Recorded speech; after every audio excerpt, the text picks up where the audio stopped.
सांगली, मिरज, कुपवाड आणि महानगरपालिकेमध्ये सध्या सत्ताधाऱ्यांचा मनमानी कारभार सुरू असल्याचा आरोप विरोधी पक्षनेते मंगेश चव्हाण यांनी केला आहे। महापालिकेची मालमत्ता कोणत्याही परिस्थितीत विकू देणार नाही असा ठाम पवित्रा त्यांनी घेतला असून यामुळे राजकीय वातावरण चांगलेच तापले आहे। भाजपची सत्ता येऊन अनेक महिने उलटूनही साताऱ्यामध्येच समन्वयाचा अभाव असल्याचे चित्र दिसत आहे। टक्केवारीच्या वाटपावरून अंतर्गत मतभेद उघडपणे समोर येत असून याचा परिणाम थेट प्रशासनावर होत असल्याची टीका चव्हाण यांनी केली।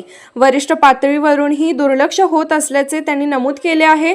जिल्ह्याचे पालकमंत्री तसेच आमदार जनतेच्या प्रश्नांबाबत अदृश्य असल्याचीही जोरदार टीका करण्यात आली। त्यामुळे सर्वसामान्य नागरिकांचे प्रश्न प्रलंबितच राहत असल्याचे चित्र असल्याचे त्यांनी सांगितले।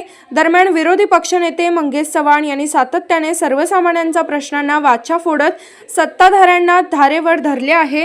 त्यांच्या या आक्रमक भूमिकेमुळे सत्ताधाऱ्यांमध्ये खळबळ उडाली असून राजकीय वर्तुळात त्यांची जोरदार चर्चा चालू आहे।